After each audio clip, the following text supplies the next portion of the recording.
기독교 정신에 세워진 대학인 서울여대에서 사랑의 엽서라는 제목의 공모전이 있었습니다. 대상작으로 선정이 된 작품이 있었는데 뒷부분만 제가 소개를 해드립니다.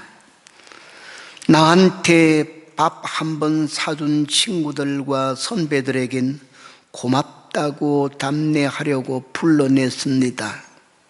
그러나 날 위해 매일 밥을 짓고 밤늦게까지 기다리시는 어머님께 감사하다고 생각해 본 적이 없었습니다.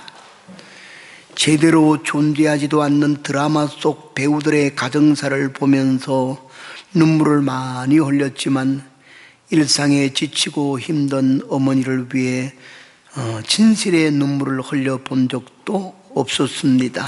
골방에 누워 아파하던 어머니의 걱정을 제대로 해본 적도 없었습니다.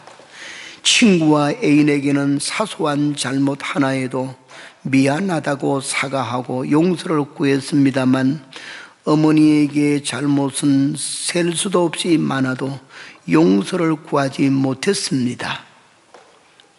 중략하고 어머니 죄송합니다. 이 세상 떠나신 후 이제야 알게 되어서 너무 죄송합니다. 때는 불효한 사람들에 대한 후회가 가득 차 있는 그런 글귀였지요. 듣는 이로감 가슴을 울리며 다시 한번 효라는 것이 무엇인가 생각하게 하는 글이라서 대상에 선정이 됐답니다. 성도 여러분, 이렇게 때늦게 후회하게 된 우리의 불효한 일들 어쩌면 안 하고 현재 우리의 삶에 아름다운 효의 자취를 남길 수 있는 그런 삶을 살 수 있을까요? 오늘 우리가 함께 보는 성경에서는 우리가 알고 있는 아브라함의 독자인 이삭의 모습을 보여주는데 그를 통해서 많은 도움을 얻을 수 있는 대답을 우리가 받을 수가 있습니다. 즉 하나님에 대한 신앙으로 효의 문제에 대해서 해답을 얻을 수 있고 이루어갈 수 있다, 그런 교훈이죠. 이 시간에는 신앙으로 이루는 진정한 효, 이런 제목으로 잠깐 말씀을 생각해 보면서 우리에게 주시는 주님의 귀한 교훈이 큰 은혜가 될 수 있기를 바랍니다. 신앙으로 효의 문제를 해결하는, 효할 수 있는 이유가 오늘 이 이삭의 모습을 통해 잘 보면 세 가지로 나와 있어요. 그 첫째가 신앙으로 부모의 은혜를 깨닫고 감사함을 배워갈 수가 있다. 그렇기 때문에 효의 문제는 신앙으로 해결할 수 있다, 그 말이 돼요. 이삭은 세상 어느 부모와도 견줄 수가 없는 아버지 아브라함과 어머니 사라의 사랑과 은혜를 받고 자라는 사람이었죠. 자란 사람. 왜냐? 아버지 나이 100세에 얻은 아들, 어머니 나이 90세에 얻은 아들이 불면은 날아갈까, 떨어지면 깨질까, 일시에도 그 사랑의 관심사 속에서 놓칠 수가 없는 대상이 이 이삭이다만, 그러니 그 부모님들이 이삭에게 베푼 사랑의 깊이, 높이, 넓이, 길이는 다른 부모님의 사랑도 은혜도 다 그렇지만은 그래도 비교를 한다면은 참 특이한 사랑이다. 만약에 이삭이 이렇게 아버지 어머니의 사랑을 한 몸에 받고 다른 사람 부모들의 사랑을 받고는 살아는 아이들보다 자기가 훨씬 더 받고 살았다. 이것만 생각하게 된다면 어떤 사람이 됐을까요? 그건 대답이 어렵지 않아요. 우리 주위에 요사이는 자녀들이 많이 없지요. 무자한 가정도 있지만은 있다고 그래도 하나, 어쩌다가 용기를 내서 둘, 3명 얻었으면 막 부잣집이야. 그랬는데 그 한 자녀를 둔 가정을 보면은 부모는 막 정말 여러 명 자녀에게 나눠줄 수 있는 사랑을 하나에게 다 쏟으니까 이 아이가 어떻게 자랐냐? 자기가 모든 것의 주인공이. 패단이 많다 이 말이. 어떤 사람으로 자랄 가능성이 많으냐? 극단적인 자기 본위주의, 자기 이기주의의 사람으로 자랄. 그래서 나중에는 사회에 가면은 사회성이 결여가 돼요. 남들과 잘 어울려줘서 너나 나는 똑같은 자다, 우리 모두는 하나다, 이런 의식보다도 자기 유아 독존이. 만약에 이삭이 오늘날 이렇게 태어났다면 이삭은 1등 이기주의자가 될 거예요. 자기밖에 모르는 사람이 됐을 거예요. 그러나 이삭은 그렇게 자라지를 않았어요. 그 부모가 역시 그렇게 키우지도 않은 것이죠. 비록 100세에 얻은 아들, 90세에 얻은 아들이지만은 그것보다는 어떤 생각을 하며 자식을 키우느냐? 하나님이 얻을 수가 없는, 소유할 수가 없는, 생산할 수가 없는 자식을 하나님이 특별한 은혜의 선물로 주셨다. 하나님의 사랑의 선물로 주셨다. 이것이 뼈저리게 새겨져 있는 사람들이죠. 노인들이 얻었으니까. 그러므로 매일 자라가는 이 이삭의 귀전에 들려준 그들의 억지로 하는, 계획적으로 하는 교육의 음성이 아니라 자동적으로 나오는 표현이 뭐냐? 너는 하나님의 주신 뭐요? 선물. 너는 하나님이 우리에게 주신 사랑. 너는 하나님의 은총을 입은 자. 너는 하나님의 특별한 사랑을 입은 자. 이것이 그냥 입에 입버릇이. 그게 사실이니까. 그게 날마다 어린 것이 자라는 모습을 보면서 더 감동에 북받쳐 올라오게 하는 느낌이니까. 그러므로 이삭은 자동적으로 키가 자라고 나이가 들어 이성이 자라면서 느끼지고 성숙된 것은 하나님의 은혜를 입은 자라는 것이 신앙의 그의 인격이 되는 것이에요. 그것으로 통해서 이러니, 하나님께서는 내게 특별한 존재로 선택하시고 이 땅에 태어나게 하시되, 그래서 내 부모의 품 안에서 하나님의 은혜를 입은 자로 양육이 되었구나. 하나님의 은혜를 입은 자기 자신을 깨달을 때 자동적으로 발견되는 것이 뭐냐? 그래서 하나님의 은혜를 입었다고 고백하면서 너는 하나님이 주신 선물이라고 고백하는 우리 부모님들, 그렇게 내게 사랑을 베풀어 줬구나. 하나님의 은혜를 깨달으니까 부모님의 은혜는 저절로 봐지는 거예요. 하나님의 사랑을 입은 것을 깨달으니까 부모님께로부터 사랑을 입은 것은 저절로 같이 공감이 되어서 확 느껴지는 것이다, 그 말이. 그래서 온전한 효는 어디서 나오느냐? 부모의 은혜와 사랑을 깨닫는 깊이, 높이, 넓이에서 나오는 것이죠. 그게 나오는 무엇이? 감사예요. 그런데 그것을 무엇이 깨닫겠느냐?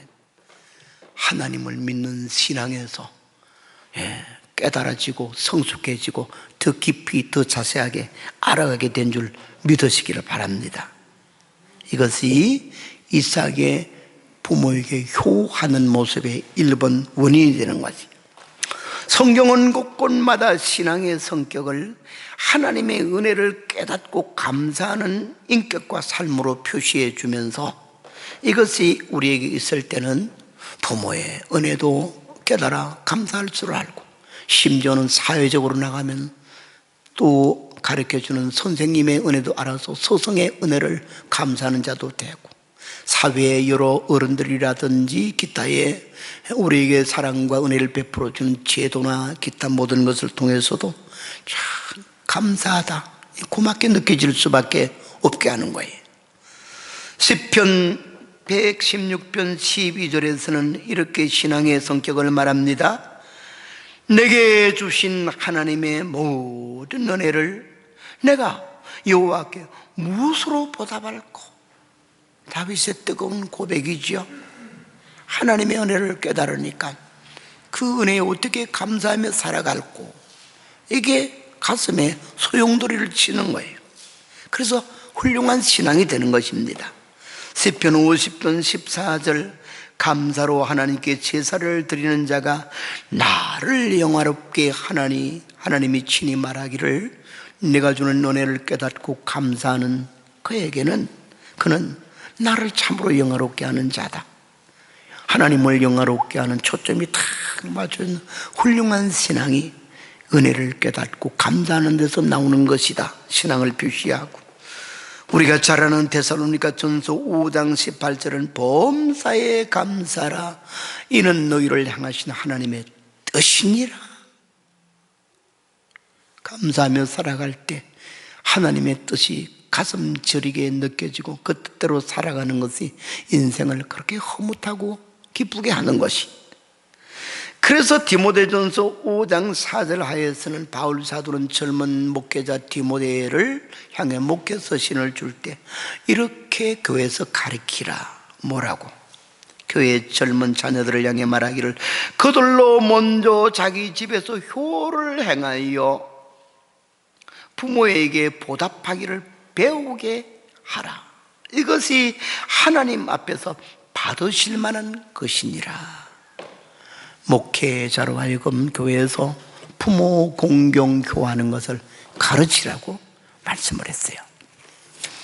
사랑하는 성도 여러분, 올바른 신앙으로부터 올바른 부모의 은혜를 깨닫고 감사하는 효가 나오는 줄로 믿으시길 바랍니다.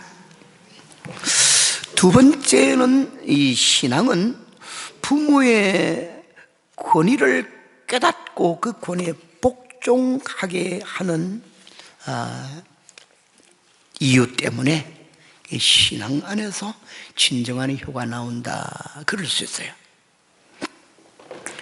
여러분, 효에 대한 신구약 성경의 가르침은 한 가운데 있는 한 줄기가 있어요. 그게 뭐냐요? 십계명이에요. 십계명의 1계명에서 4계명까지는 하나님에 대한 의무, 자세, 이것을 가리키죠. 그리고 사람에 대한 자세를 가리키는 것이 5계명부터 10계명까지 나오는 6가지인데, 그 5계명, 5번째 계명인 사람에 대한 윤리로서 가리키는 계명은 첫 번째가 해당되는 것입니다. 그래서 첫 계명이니 이렇게도 말을 해요. 효의 계명을 이렇게 말씀하지요. 네 부모를 공경하라. 그리하면 네 하나님 여호와가 네게 준 땅에서 네 생명이 길리라 그랬어요. 이 짤막한 십계명의 말씀을 조금 설명을 붙인 곳이 예배소서 신약 6장 1절로 3절인데, 이렇게 설명 붙여서 다시 말씀을 줍니다. 자녀들아, 주 안에서 너희 부모에게 순종하라. 이것이 옳으니라. 내 아버지와 어머니를 공경하라. 이것은 약속 있는 첫 계명이니 이로써 내가 잘되고 땅에서 장수하리라. 이렇게 말씀을 했어요. 자, 이 두 절 다 같은 맥락인데 약술과 상술, 간략하게 한 것과 자세히 설명한 말에 해당이 되는 거예요. 핵심이 뭐예요? 부모에게 순종하라는 거죠. 이 순종하라는 말을 다른 말로 하면 부모의 권위를 인정하고 그 권위 앞에 잘 순종하는 자가 되라. 그 말이 내 부모에게 순종하라, 내 부모를 공경하라, 이 속에 들어있는 맥걸음, 권위, 부모의 권위. 왜 하나님께서는 자녀된 자에게 부모에게 효하는 것을 순종이라는 말에서 권위로 강조를 하는 것일까요? 우리의 인생은 그냥 크게 두 가지로, 두 부분으로 나누면은 우리가 태어나서부터 제 역할을 제대로 하고 이제는 남에게 도움을 받는 것보다 내가 어떤 짐을 질 수 있는 성숙한 단계에 이르기까지, 거기까지를 가리켜서 성장의 단계 혹은 양육받는 단계라 그럴 수 있겠고, 그 후반부는 양육이 아니라 양육하는 단계 및 섬기는, 부모에 대해서는 섬기는 단계라 그럴 수 있어요. 그런데 부모의 권위 문제를 가지고 부모에게 순종하라는 것은 어떤 단계에 있는 인생을 위해 주어지는 부분일까요? 성장의 과정, 양육받는 과정, 그리고 공경하라. 잘 노경이 되면 힘도 약하고 또 여러 가지로 스스로 하기에 어려운 상이 된데 잘 모시라, 그 말이잖아요. 잘 보필을 하고 받은 은혜에 보답해서 기쁘게 해드리고. 그럼 권위에 순종하는 것은 양육을 위해서, 양육받기 위해서. 세상에는 사람들을 키우는 양육자 혹은 뭐 사회적으로 말하면 교사, 지도자 이렇게도 표시할 수 있죠. 이 세상에 가장 좋은 선생님은 누굴까요? 어린이집 교사도 훌륭하고요, 유치원 교사도, 초등학교 교사도, 중고등학교, 대학 교사도 다 훌륭한 지도자들, 교수 역할을 하는 정말 귀한 분들이 새로운 교양과 사람됨의 또 윤리와 새로운 정보를 전달하고 지식을 전달해서 사회에 잘 적용하고 유익한 사람이 되도록 가르치는 역할을 해주니 얼마나 귀하냐요.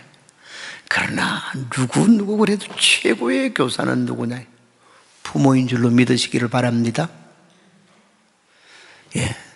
좋은 것을 가르쳐 줄 뿐만 아니라 굉장히 오랫동안, 어쩌면 평생이 될 수도 있는 역할, 교사의 역할을 누가 하느냐? 부모가 하는 것이죠. 부모가 비록 인격적 소양이 좀 사회적으로부터 지탄을 받는 덜 된 사람가 있고 성격 형성도 좀 독특하다 할지라도 자식을 키우는 데만큼은 바르게 키우고 좋게 키우려고 유익함을 주려고 가진 노력을 다하죠. 이것은 성경에서도 예수님이 인용을 하시죠. 너희 중에 부모된 자가 자식이 떡 달라면 돌 던져주고 생선 달라고 하면 뱀을 던져줄 사람이 있겠느냐? 너희 중에 악한 자일지라도 그러한데 하물며 하늘에 계신 너희 하늘 아버지께서는 좋은 곳으로 주시지 않겠느냐? 하나님의 온전한 사랑을 설명하려고 세상 부모의 자식 양육의 마음을 가지고 빗대어서 설명을 하는 것이 됩니다. 그러며 비록 거짓말을 많이 하던 부모일지라도 애큐메 얘야 너는 부디 자라서 내보다도 거짓말을 10배나 잘하거라. 넘은 것을 설적이 훔쳐가는 도둑일지라도 너는 앞으로 기술 개발을 잘해서 남 사기치는 일에 훌륭한 사람이 되라. 그렇게 말하는 부모는 아무도 없어요. 너는 절대로 거짓말하지 마라. 그 어릴 때부터 순종하고 말 잘 듣는 아이를 키우기 위해서 착하지 하면서 키우잖아요. 착하게 키우려는 것이다. 그러면 그것이 먹혀 들어가기 위해서 천성적으로 하나님이 자녀된 자에게 심어주는 것이 뭐냐? 부모의 말에는 순종을 하게끔 합니다. 여기 보면 권위에 복종을 하는 거예요. 그래서 순종이라는 말은, 부모의 순종은 부모 권위에 복종하는 것을 말을 하고 있어요. 그런데 세월이 자꾸 지나다 보니 요 사이는 애들 조그만 것도 부모님의 권위를 서로 인정하지 않아요. 조금만 크면은 그냥 엉덩이 속 내밀고는 멧돼지라고 그러고 막 하고 싶은 대로 하라고 그러고 집 나간다 그러고 공갈치고 뭐 별일 다 하잖아요. 안타까운 일입니다만은 여러분, 이삭은 돌아가면은 어떻게 자랐을까요? 말하다시피 뭐 다른 거 다 중략을 하고 그런 순종의 법도를 따라서 부모를 공경하면서 또 순종하면서 자란 그 극치를 이루는 것이 오늘 이 본문에서 잘 클라이막스로 나타나 있어요. 오늘 본문에서는 이 사건의 이야기가 이삭이 몇 살 때 이루어진 일인지 잘 몰라요. 그러나 여러 가지 정황이 어느 정도 나이 연령대를 추적할 수가 있어요. 아브라함이 하나님의 명령을 받고 모리아 산에 자기 독자 이삭을 데려가서 제물로 본제물로 드려야 될 상황이 됐는데 출발할 때는 나귀와 종두를 데리고 또 자기의 아들 이삭을 데리고 갑니다. 그래서 나귀에 뭐를 덩침을 지우느냐, 번제에 썰 땔감들을 나귀의 양쪽에다 걸쳐서 가져가요. 예를 들어 짐승 양새끼 한 마리를 태워서 번제를 드리려고 해도 그 짐승을 떼우는 땔감이 많아야 돼요. 상당히. 안 그러면 싹 떼워서 드리기가 힘드니까. 그리고 이스라엘의 대부분 지역들은 산에 가면 나무가 절비해서 아무데나 땔목 구해가지고, 그게 없어요. 없는 데는 뭐냐, 돌산이 황폐, 땔감을 가지고 가는 거예요. 그런데 모리아산이 저만큼 산 정상이 보이는 곳에서 더 이상 나귀를 몰고 갈 수 없는 상황인 것 같아요. 종들과 나귀는 거기 두고 나귀에 실었던 땔감을 그 아들 독자의 이삭의 어깨, 이 등에 진면으로 메우는 거예요. 그게 10살짜리 미만이 지고 갈 수 있을까요? 14살? 힘들어요. 아마도 20세에 가까웠지 않겠나. 또 하나의 짐작할 수 있는 것은 아버지와 아들의 대화예요. 그가 덩침을 지고 아버지에 따라가면서 아버지에게 물어요. 내 아버지요, 제사에 썰 땔감과 또 풀은 있는데 썰 어린 양은 어디 있습니까? 제물은 어디 있습니까? 물어요. 그냥 아버지가 말하기를, 내 아들아, 하나님이 자기를 위해 준비하실 것이다. 이거 어떻게 보면 쉬운 이야기 같지만은 아니에요. 절대로 상당히 숙고를 요구하는 질문이에요. 그러며 아주 어리다면은 이제 집만 지고 가면서 아이고 힘들어, 아버지 나 이거 말고 내가 한쪽에 불 들고 내가 칼 들고 갈 테니까 아버지가 이거 지고 가세요. 그 소리는 나올 줄은 몰라도 제사에 썰 어린 양은 어디 있나이까? 이게 보통 생각, 성숙한 이성이 없으면 못하는 거예요. 아버지는 또 대답도 상당히 신학적 대답을 해요. 깊은 의미로. 뭐라고 그래요? 하나님께서 자기를 위해 제물을 예배하신다. 이게 얼마나 아주 깊이 있는 말입니까? 자, 그를 들을 수 있는 수준이다 이 말이에요. 대화가 괜히 거의 20세는 가까웠다 이래 보죠. 그런데 마지막 사건은 알잖아요. 모리아 산상에 올라가서 돌제단을 쌓아놓고 나무를 얼기설기 해놓고 그 위에 제물을 올려야 되는데 아브라함이 갑자기 자기 아들 이삭을 잡아서 결박을 했다. 그리고는 그의 목을 딸라고 그랬는지 배를 딸라고 그랬는지 모르지만 칼을 넣고는 겨누는 것이 그냥 아브라함의 심정 이야기는 오늘 주제가 아니니까 다 제껴놓고. 그런데 성경에는 이삭이 반항을 했더라, 2번 도망가다가 잡혔더라, 그런 이야기는 하나도 없어. 그러면 이게 우연의 일이 아니야. 오면서 뭘 배웠느냐, 아버지의 권위에 순종함이. 그러니까 그 권위에 어떻게 순종하느냐, 아버지의 믿음을 보고 자기 속에 믿음이 답습된 거예요. 아버지의 살아온 모든 생의 발자취는 100% 하나님께 순종한 이야기. 들려준 자기가 태어나기 전에서부터 하나님의 부르심을 받은 이야기는 어째서 아브라함이 안 했겠습니까? 하란 땅에 살 때 하나님이 나타나서 75세 때 아브라함아 아브라함아 너는 내 본토 친척 아비집을 떠나라. 내가 너의 거할 곳을 내가 다 인도하고 가르칠 것이다. 수없이 들려줬을 거예요. 그리고 그 과정에서 지나온 자기가 이제 말기를 알아들 때부터 있었던 이야기, 하나님께서 자기에게 이 이삭이 태어날 것을 말해줬던 이야기, 참고 그날을 기다린 이야기, 그랬더니 이렇게 태어난 이야기, 전부 아브라함의 이야기는 믿음의 이야기인데 그 믿음 이야기는 순종의 이야기. 그리고 이야기만 들려주는 것이 아니라 이 이삭이 아버지의 그 모습을 지켜보면서 눈에 사진이 찍혀서 마음판에 이 사진이 새겨진 것이 뭐냐면 순종하는 그의 생의 모습이에요. 그리고 그 결과를 보는 것이에요. 그래서 아버지는 하나님의 뜻을 따라 사는 사람이고 순종에 사는 삶을 사는 것이구나, 그게 배워지는 것이 자동적으로 이삭의 신앙이에요. 그러며 순종하는, 하나님께 순종하는 신앙을 배우면은 하나님이 주신 상대적 권위가 되는, 하나님은 절대적 권위를 가진 자예요.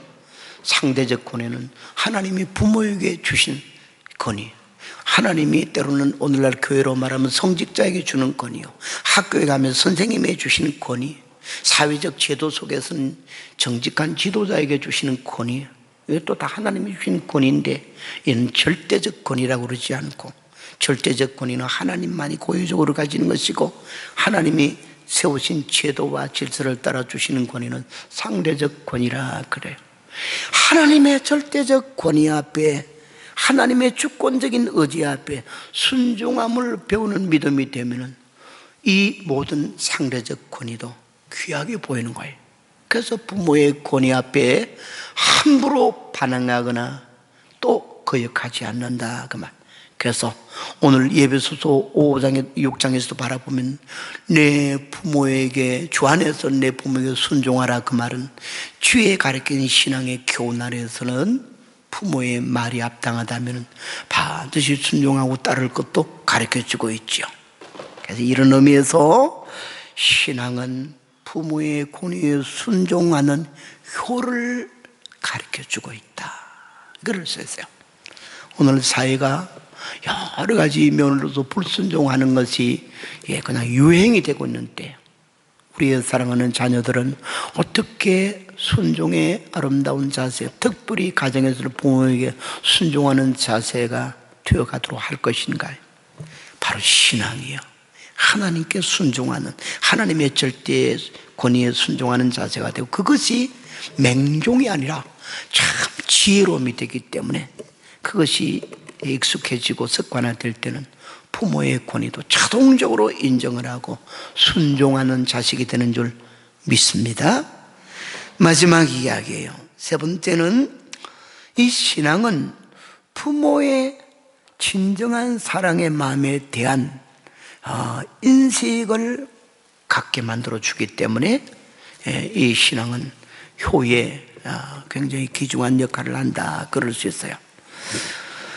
여러분, 부모의 사랑은 다양한 면으로 나타나고 그 사랑이 바라는 요구의 마음도 다양하게 나타나지만은 중심은 하나예요. 그게 뭐냐, 자녀를 향해 가지는 것은 똑 성경과 똑같아요.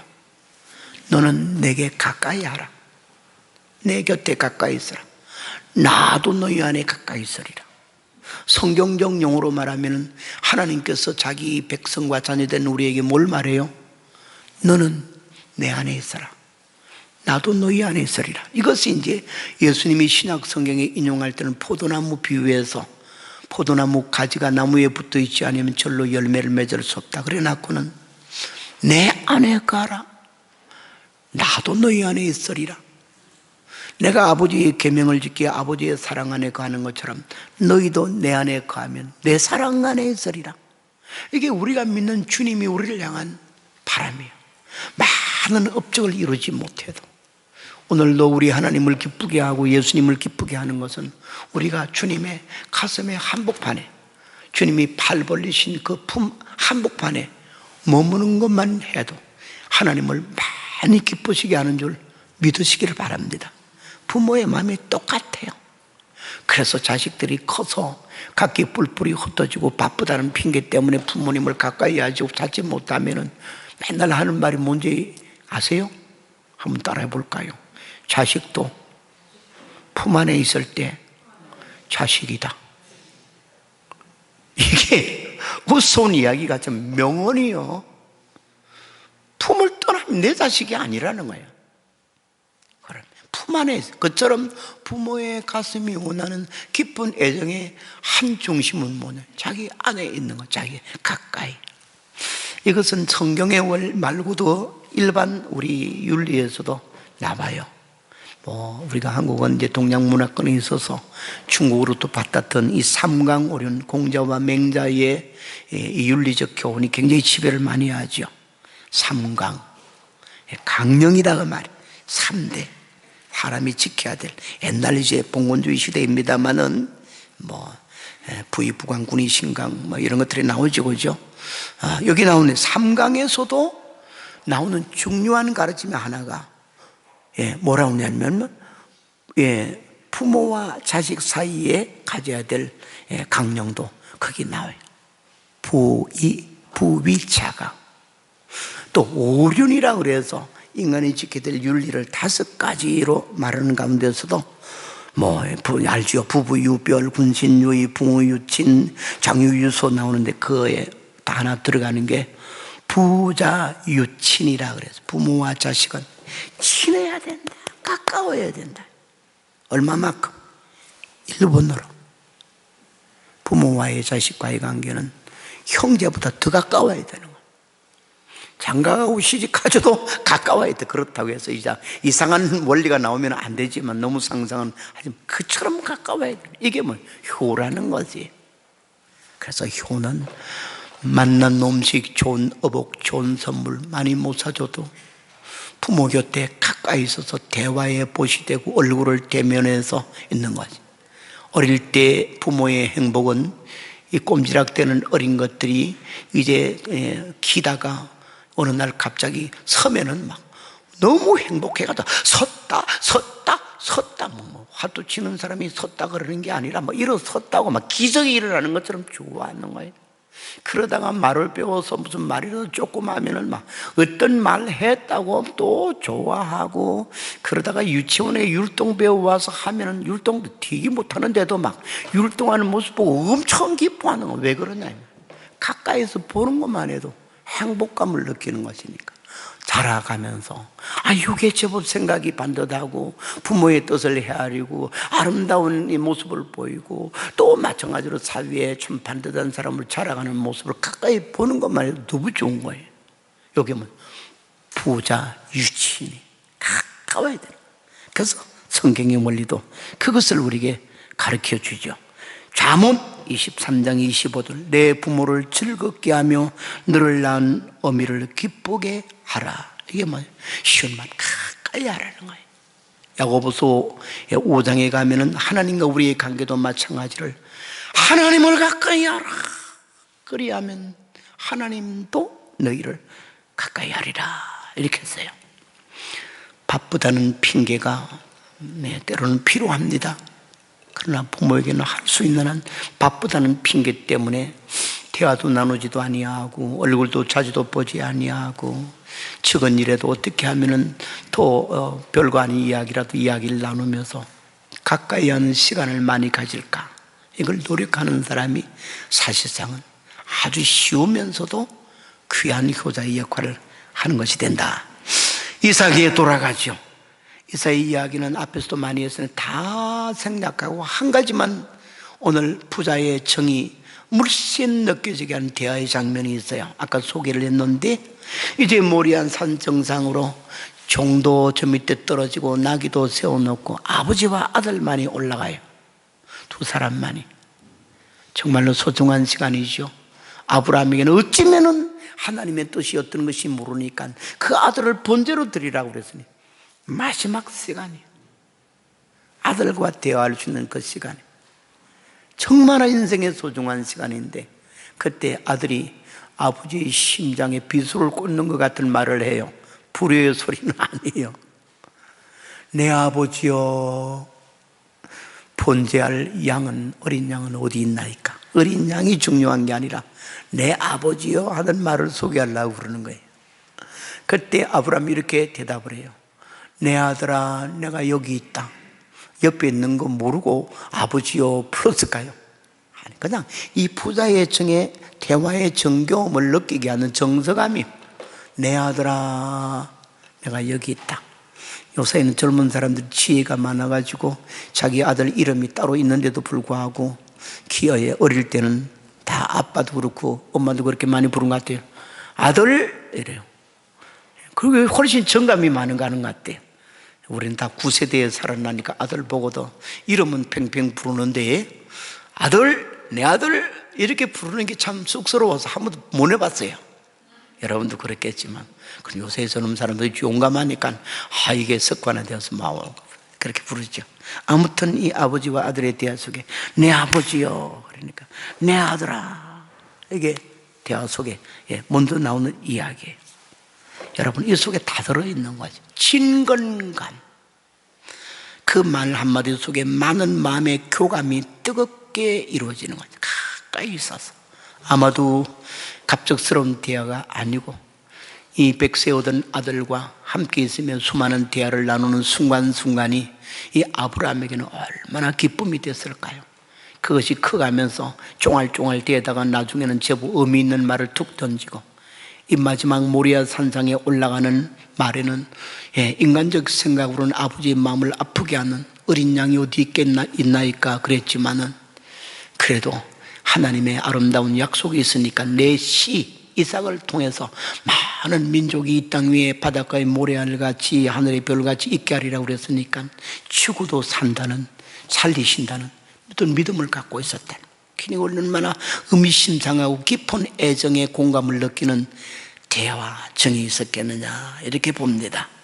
그러며 신앙은 부모와의 깊은 관계, 사랑에 아주 친근감을 가진 가까운 관계, 그럴 때 몸도 마음도 대화도 모든 것이 뭐냐면 가까이 있는 것이 되어서 피차의 위로 기쁨이 될 수가 있다.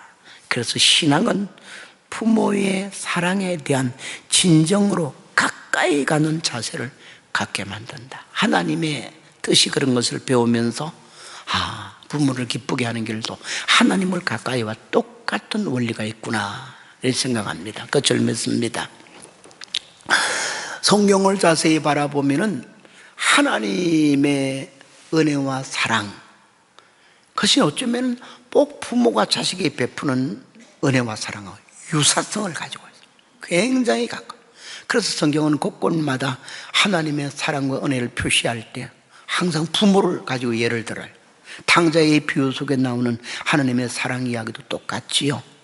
그러면서도 마찬가지로 하나님의 은혜를 깨닫고 하나님께 나아가는 것을 마찬가지로 사람의 자녀가 그 부모에게 잘못을 뉘우치고 돌아가는 것 같은 그런 아름다운 자세로 묘사를 해주고 있는지 몰라요. 그래서 신앙과 효는 상당한 유사성을 가지고 있고, 때로는 효가 신앙을 상징하기도 하고 때로는 신앙이 효의 그림자를 보여주기도 하고 참 앞뒷면이 연관성을 가지고 있다. 결론이 진정한 효는 어디로부터 나오느냐? 신앙으로부터 나오는 거예요. 하나님의 은혜를 바로 알고 그 은혜에 감사하며 살아가고자 하는 신앙 정신이 바로 있을 때는 효도 진실한 효가 그 속에서 하나님을 사랑하듯이, 하나님을 섬기는 것은 절대자를 섬기는 거니까 신앙의 면이잖아요.